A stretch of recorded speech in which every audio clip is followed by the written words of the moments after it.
Welcome to CSEB aspirants. അപ്പോൾ ഇന്ന് നമ്മൾ ഡിസ്കസ് ചെയ്യുന്നത് കോസ്റ്റ് അക്കൗണ്ടിങ്ങിലെ കുറച്ച് കോസ്റ്റ് ടൈപ്സ് ആണ് കേട്ടോ. ടൈപ്സ് ഓഫ് കോസ്റ്റിൻ്റെ കുറച്ച് കൺസെപ്റ്റ്സ് ആണ്. അപ്പോൾ മുൻപ് കുറച്ച് വീഡിയോസ് ചെയ്തിരുന്നു. അത് കാണാത്ത കൂട്ടുകാർ ആരെങ്കിലും ഉണ്ടെങ്കിൽ അത് ജസ്റ്റ് ഒന്ന് പോയി കണ്ടു നോക്കുക. നമുക്കൊരു പ്ലേലിസ്റ്റിലുണ്ട്, ചാനലിൻ്റെ പ്ലേലിസ്റ്റിൽ അവൈലബിൾ ആണ് കേട്ടോ. അപ്പോൾ അത് കണ്ടു നോക്കുക. അതിലും ടൈപ്പ് ഓഫ് കോസ്റ്റ് കുറച്ച് ഡിസ്കസ് ചെയ്തിട്ടുണ്ട്. അപ്പോൾ ഇവിടെയും കുറച്ച് ടൈപ്പ് ഓഫ് കോസ്റ്റ് ആണ് നമ്മൾ ഡിസ്കസ് ചെയ്യുന്നത്. കൺസെപ്റ്റ്സിനെ കുറിച്ചിട്ടാണ്, കുഞ്ഞു കൺസെപ്റ്റ്സ് ആണ് നമ്മൾ പറയുന്നത് കേട്ടോ. ഓക്കെ, അപ്പോൾ ക്ലാസ്സിലേക്ക് പോവാം. ഫസ്റ്റ് നമ്മൾ ഡിസ്കസ് ചെയ്യുന്നത് ഐഡിൽ ഫെസിലിറ്റി കോസ്റ്റ് എന്ന് പറഞ്ഞ സംഭവമാണ് കേട്ടോ. ഐഡിൽ ഫെസിലിറ്റി കോസ്റ്റ് എന്താണെന്ന് നോക്കാം. It is the cost of abnormal idleness of fixed assets or available services. അതായത് ഒരു അബ്നോർമൽ ഐഡിൽനെസ്സിൻ്റെ ഫിക്സഡ് അസറ്റ്സിൻ്റെ ഐഡിൽനെസ്സിൻ്റെ കോസ്റ്റുമായി ബന്ധപ്പെട്ടതാണ് ഈ ഒരു കോസ്റ്റ്. അപ്പോൾ ഈ ഒരു ഐഡിൽ എന്ന് വെച്ച് കഴിഞ്ഞാൽ വിശ്രമം ഒക്കെ വേളകളുണ്ടാവുമല്ലോ. അപ്പോൾ ആ സമയത്ത് ഉണ്ടാകുന്ന ചിലവുകൾ, അതായത് ഇപ്പോൾ ഒരു മെഷീൻ ആണെങ്കിൽ പോലും അതൊന്ന് പ്രോസസ്സ് ചെയ്യാനും അല്ലെങ്കിൽ അതൊന്ന് വർക്ക് ചെയ്യാൻ കുറച്ചൊരു സമയം വേണം അല്ലേ. ഏത് മെഷീൻ ആയിക്കോട്ടെ, ഉടനെ അതങ്ങ് പ്രവർത്തനം തുടങ്ങില്ല. അപ്പോൾ അതൊന്ന് പ്രവർത്തിച്ച് തുടങ്ങാൻ കുറച്ച് സമയമൊക്കെ ആവശ്യമാണ്. അതിന് കുറച്ച് ചിലവുകളൊക്കെ ഉണ്ടായിരിക്കും. അപ്പോൾ അതുമായി ബന്ധപ്പെട്ടാണ് എന്തു പറയുന്നത്, ഈ കോസ്റ്റ് കണക്ട് ചെയ്തിരിക്കുന്നത് കേട്ടോ.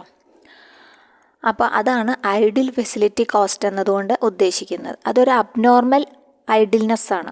ഫിക്സഡ് അസറ്റ്സുമായി ബന്ധപ്പെട്ടതോ അല്ലെങ്കിൽ അതിൽ ഉള്ള സർവീസസുമായി ബന്ധപ്പെട്ടതോ ആയ കോസ്റ്റിനെ കുറിച്ചിട്ടാണ് അവിടെ പറയുന്നത്. ഓക്കെ, പിന്നെ അതിൽ പ്രധാനമായിട്ട് വരുന്നത് വേറെ രണ്ട് തരത്തിലാണ് ഈ ഒരു ഐഡിൽനെസ്സിനെ തരംതിരിക്കുന്നത്. ഓക്കെ, രണ്ട് തരത്തിലാണ് ഐഡിൽനെസ്സിനെ, രണ്ട് കാറ്റഗറി ആയിട്ടാണ് തരംതിരിക്കുന്നത്.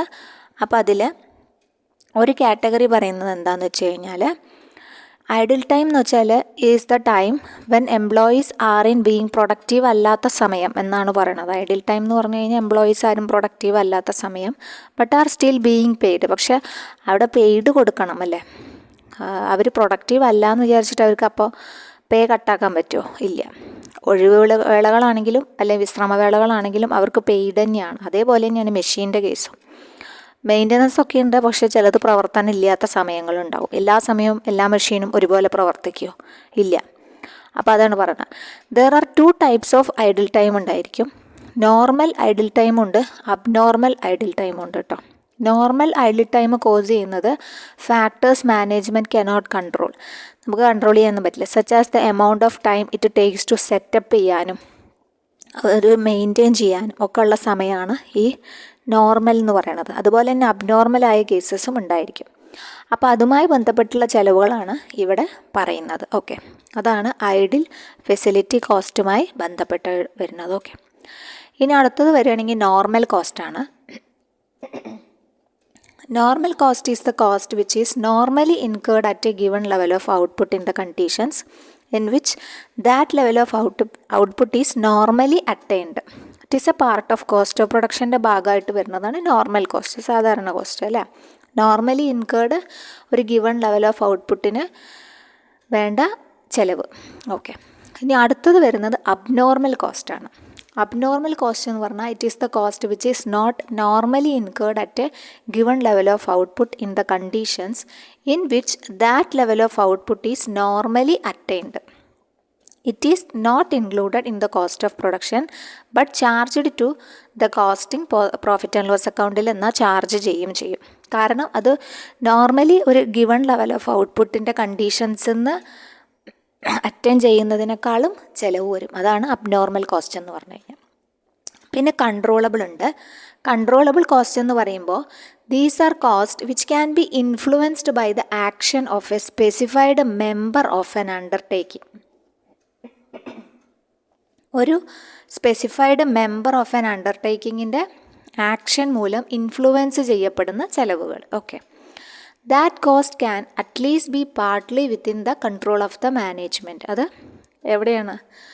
കൺട്രോൾ ഓഫ് ദ മാനേജ്മെൻറ്റിൻ്റെ that cost can at least be partly within the control of the management ആണെന്നാണ് പറയുന്നത്. ഓക്കെ, കൺട്രോളബിൾ കോസ്റ്റ് ഉണ്ട്, പിന്നെ അതുപോലെ തന്നെ അൺകൺട്രോളബിൾ ഉണ്ട്. Such cost are not within the control of the management, fixed payment of rent, payment of managerial salary etcetera. Okay, അടുത്തത് പറയുന്നത് estimated cost ആണ്. എസ്റ്റിമേറ്റഡ് കോസ്റ്റ് എന്ന് വെച്ചാൽ it is the probable cost of producing a product. Estimated ആണല്ലോ, rendering a service. ഒരു probable cost of ഒരു product produce ചെയ്യുമ്പോൾ ഒരു പ്രോബബിൾ കോസ്റ്റ് ഉണ്ടായിരിക്കും അല്ലേ, അല്ലെങ്കിൽ ഒരു സർവീസ് റെൻഡർ ചെയ്യുമ്പോൾ എല്ലാറ്റിനും ഒരു എസ്റ്റിമേറ്റ് ഉണ്ടായിരിക്കും.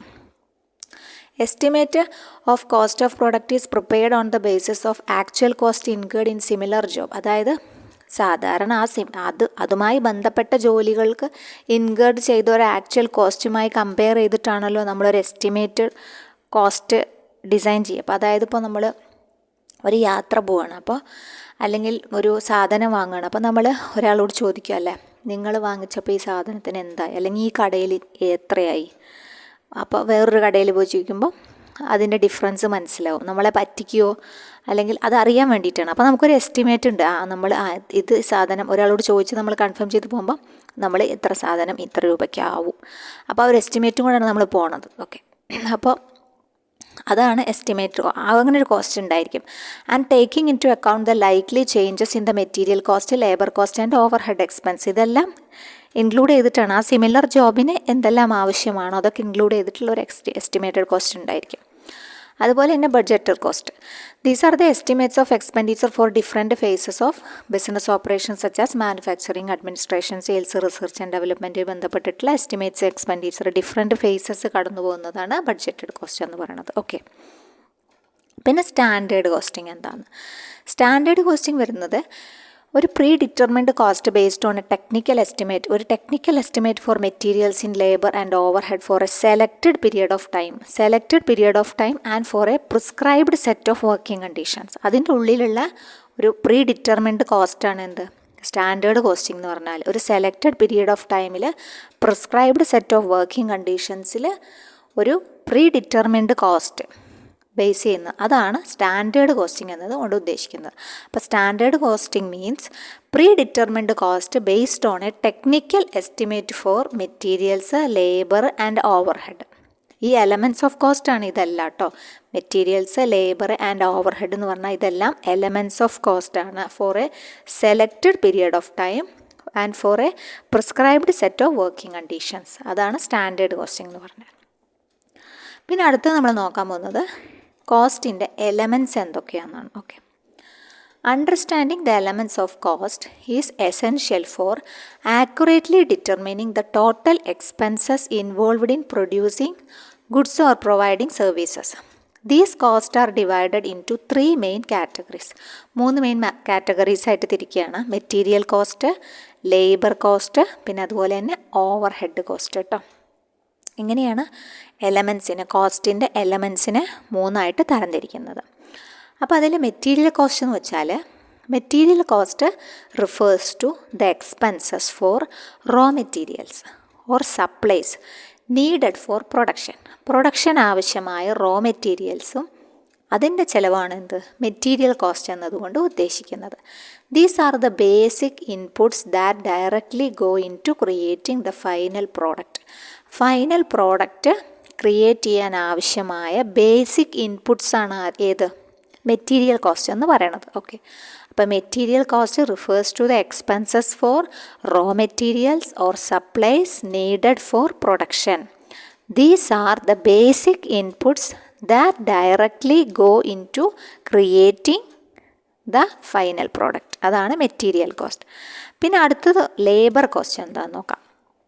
Labour cost include wages, salaries and benefits paid to the work ഫോഴ്സിന് കൊടുക്കുന്ന വേജസ്, സാലറീസും പിന്നെ മറ്റ് ആനുകൂല്യങ്ങൾ എന്തെല്ലാം ഉണ്ട്. This category covers all the compensation given to employees for their work in the production process. Production പ്രോസസ്സിൻ്റെ ഭാഗമായിട്ടുള്ള ജീവനക്കാരുടെ എല്ലാ സേവന വേതന എല്ലാ വ്യവസ്ഥകളും അടങ്ങുന്നതാണ് ലേബർ കോസ്റ്റ് എന്നതുകൊണ്ട് ഉദ്ദേശിക്കുന്നത്. ഓക്കെ, മെറ്റീരിയൽസ് എല്ലാ സപ്ലൈസും, റോ മെറ്റീരിയൽസും സപ്ലൈസും ഉൾപ്പെട്ടതാണ്. പ്രൊഡക്ഷൻ ആവശ്യമായ എല്ലാ മെറ്റീരിയൽ കോസ്റ്റിൽ പെട്ടു. ഈ സാധനങ്ങൾ വെച്ചിട്ട് ആളുകൾ പണിയെടുക്കുന്നുണ്ടല്ലോ, അപ്പോൾ അവരുടെ എക്സ്പെൻസസ്, വർക്ക് ഫോഴ്സിൻ്റെ എക്സ്പെൻസസ് ലേബർ കോസ്റ്റിലും ഉൾപ്പെട്ടു. പിന്നെയുള്ളത് ഓവർ ഹെഡ് കോസ്റ്റാണ്. പിന്നെയുള്ളത് ഏതാണ്? ഓവർ ഹെഡ് കോസ്റ്റാണ്. അപ്പോൾ ഓവർ ഹെഡ് കോസ്റ്റ് എന്ന് വെച്ചാൽ overhead cost are the indirect expenses ആണ്. Indirect expenses such as utilities. ഈ ഒരു കുറച്ച് സാധനങ്ങൾ ഇറക്കി റോ മെറ്റീരിയൽസായി, പിന്നെ വർക്ക് ഫോഴ്സ് ഉണ്ട്. അതുമാത്രം പോരാ, ഇത് ഇൻഡയറക്റ്റായിട്ട് ധാരാളം ഈ രണ്ടിനെയും കൂടി കമ്പൈൻ ചെയ്തിട്ട് വേറെയും കുറച്ച് ഐറ്റംസ് ഒക്കെ വേണം, എങ്കിൽ മാത്രമേ പ്രൊഡക്ഷൻ സക്സസ്ഫുൾ ആവുള്ളൂ. അപ്പോൾ അതിന് വേണ്ടിയിട്ടുള്ളതാണ് ഓവർ ഹെഡ് കോസ്റ്റ് എന്ന് പറഞ്ഞു കഴിഞ്ഞാൽ. അത് ഇൻഡയറക്റ്റ് എക്സ്പെൻസസ് ആണ്. യൂട്ടിലിറ്റീസ് വേണം, റെൻറ്റ് കൊടുക്കുക, മെയിൻ്റനൻസ്, അങ്ങനത്തെ കുറേ സംഭവങ്ങൾ വേണം അല്ലേ. While not directly tied to production, നേരിട്ട് അവ പ്രൊഡക്ഷനിൽ ബന്ധപ്പെടുന്നില്ല. പക്ഷേ ഇവരെന്താണ്? These cost are necessary for the overall operation of the business. നേരിട്ട് ഇതിൽ ഇടപെടുന്നില്ലെങ്കിലും അവർ പ്രൊഡക്ഷന് വളരെ അത്യന്താപേക്ഷിതമാണ് എന്നാണ് പറയണത്. അപ്പോൾ ഈ 3 എലമെൻറ്റ് ഓഫ് കോസ്റ്റും ഇമ്പോർട്ടൻ്റ് ആണ്. Material cost, labour cost, over head cost. അപ്പോൾ ഈ 3 കോസ്റ്റുകളും ഉൾപ്പെട്ടതാണ് എന്തെന്ന് പറയണത്? പ്രധാനമായ what are the elements of cost എന്ന് പറഞ്ഞ ഈ ഒരു ഹെഡിൽ ഉള്ളത്. ഓക്കെ, പിന്നെ ഈ ഓരോ കോസ്റ്റുകൾ നമുക്ക് കുറച്ച് വിശദമായിട്ട് പഠിക്കേണ്ടതുണ്ട് കേട്ടോ. കുറച്ച് ഡീറ്റെയിൽഡ് ആയിട്ട് തന്നെ പഠിക്കണം. അപ്പോൾ നമ്മുടെ കുഞ്ഞു കുഞ്ഞു കോസ്റ്റ് കൺസെപ്റ്റുകൾ നമ്മളിവിടെ കഴിയാണ്. അപ്പോൾ കുഞ്ഞു കുഞ്ഞു കോസ്റ്റ് കൺസെപ്റ്റ് നമ്മൾ ഏകദേശം പറഞ്ഞ് അവസാനിപ്പിച്ചു. അപ്പോൾ ഇതുവരെ നമ്മൾ കുറച്ചധികം കോസ്റ്റ് കൺസെപ്റ്റുകൾ നമ്മൾ പറഞ്ഞിട്ടുണ്ട്. അപ്പോൾ ഏതൊക്കെ കോസ്റ്റ് കൺസെപ്റ്റാണ് പറഞ്ഞതെന്ന് നമുക്ക് നോക്കാം. ഓപ്പർച്യൂണിറ്റി കോസ്റ്റ് നമ്മൾ പഠിച്ചതാണ്. പിന്നെ സങ്ക് കോസ്റ്റ്, ഇംപ്യൂട്ടഡ് അല്ലെങ്കിൽ നോഷണൽ കോസ്റ്റ് പറഞ്ഞു, conversion cost, replacement, historical, differential, development, പിന്നെ പോസ്റ്റ് പോണബിൾ, ഷട്ട് ഡൗൺ കോസ്റ്റ്. അപ്പോൾ ഓരോ കോസ്റ്റിൻ്റെ പേര് കേൾക്കുമ്പോഴും അതെന്താണ് എന്ന ഒരു ഐഡിയ നിങ്ങളിലേക്ക് വരണം. അപ്പോഴാണ് നമുക്കത് ക്വസ്റ്റ്യൻ വരുമ്പോൾ കണക്ട് ചെയ്യാൻ പറ്റുള്ളൂ കേട്ടോ. Postponable cost, shut down cost, marginal cost, research cost, carrying cost, പിന്നെ അതുപോലെ തന്നെ ഔട്ട് ഓഫ് പോക്കറ്റ്, അതായത് എക്സ്പ്ലിസിറ്റും ഇംപ്ലിസിറ്റും ഒക്കെ നമ്മൾ പറഞ്ഞു. ഓർഡറിങ്, അർജൻറ്റ്, ഐഡിൽ, പിന്നെ normal, abnormal, controllable, uncontrollable, estimated, budgeted, standard. അപ്പോൾ ഇത്രയും കോസ്റ്റുകൾ നമ്മൾ വിശദമായിട്ട് പഠിച്ചു കഴിഞ്ഞു. പിന്നെ നമ്മൾ ഇപ്പോൾ നോക്കിയത് എന്താണ്? ഇപ്പോൾ നോക്കിയത് എലമെൻറ്റ്സ് ഓഫ് കോസ്റ്റ് ആണ് കേട്ടോ. കോസ്റ്റിൻ്റെ എലമെൻറ്റ്സ് ആണ്. അപ്പോൾ എലമെൻറ്റ്സ് ഓഫ് കോസ്റ്റിൽ പ്രധാനപ്പെട്ടത് പറഞ്ഞു material cost, labour cost, expenses, അതായത് ഓവർ ഹെഡ്. ഇത്രയും 3 നമ്മൾ പറഞ്ഞത്. Okay, material cost, labour cost, over head cost. അതിൽ മെറ്റീരിയൽ തന്നെ ഡയറക്റ്റ് മെറ്റീരിയൽ എന്നും ഇൻഡയറക്റ്റ് മെറ്റീരിയൽ എന്നും 2ആയി തരംതിരിക്കും. പിന്നെ ലേബർ കോസ്റ്റിനെ ഡയറക്റ്റ് ലേബർ എന്നും ഇൻഡയറക്റ്റ് ലേബർ എന്നും 2ആയിട്ട് തരംതിരിക്കും. പിന്നെ എക്സ്പെൻസസിനെ ഡയറക്റ്റ് എക്സ്പെൻസസ് എന്നും ഇൻഡയറക്റ്റ് എക്സ്പെൻസസ് എന്നും 2ആയിട്ട് തരംതിരിക്കും. അപ്പോൾ ഇത് മൊത്തം ആവുമ്പോഴാണ് ഈ കോസ്റ്റിങ്ങിൻ്റെ എലമെൻറ്റ്സ് ഓഫ് കോസ്റ്റിങ് പൂർണ്ണമാവുക കേട്ടോ. അപ്പോൾ മെറ്റീരിയൽസിനെ ഡയറക്റ്റ് മെറ്റീരിയൽ എന്നും ഇൻഡയറക്റ്റ് മെറ്റീരിയൽ എന്നും പറയും. ലേബറിനെ ഡയറക്റ്റ് ലേബർ എന്നും ഇൻഡയറക്റ്റ് ലേബർ എന്നും പറയും. അതുപോലെ തന്നെ എക്സ്പെൻസസിനെ ഡയറക്റ്റ് എക്സ്പെൻസസ് എന്നും ഇൻഡയറക്റ്റ് എക്സ്പെൻസസ് എന്നും പറയും. അപ്പോൾ അത്രയും തീർക്കുമ്പോഴാണ് നമ്മുടെ ഈ ഒരു എലമെൻറ്റ്സ് ഓഫ് കോസ്റ്റിംഗ് എന്ന ഭാഗം കംപ്ലീറ്റ് ആവുക കേട്ടോ. അപ്പോൾ ഈ ഒരു ചെറിയ ടോപ്പിക്ക് ഇത്രയേ ഉള്ളൂ കേട്ടോ. അപ്പോൾ ബാക്കി നമുക്ക് കുറച്ച് വൈഡായിട്ടുള്ളതാണ് എടുക്കാനുള്ളത്. അതായത് ടെക്നിക്സ് ഉണ്ട്, മെത്തേഡ്സ് ഉണ്ട് കേട്ടോ. ടെക്നിക്സ് ഓഫ് കോസ്റ്റിംഗ് ഉണ്ട്, അതായത് മാർജിനൽ കോസ്റ്റിംഗ്, സ്റ്റാൻഡേർഡ് കോസ്റ്റിംഗ് ഒക്കെയാണ്, ABC അനാലിസിസ് പോലത്തെ. അപ്പോൾ അത് കുറച്ച് വൈഡായിട്ടുള്ളതാണ്. അപ്പോൾ അത് നമുക്ക് അടുത്ത ക്ലാസ്സിലെടുക്കാം. വൈഡായിട്ട് പറയണില്ല, നമ്മൾ ചുരുക്കിയിട്ട് തന്നെ പറയുള്ളൂ കേട്ടോ. എക്സാം പോയിൻ്റ് ഓഫ് വ്യൂവിൽ എടുക്കാം കേട്ടോ. അപ്പോൾ അത് നമുക്ക് അടുത്ത ക്ലാസ്സിൽ ചെയ്യാം. Okay, thank you.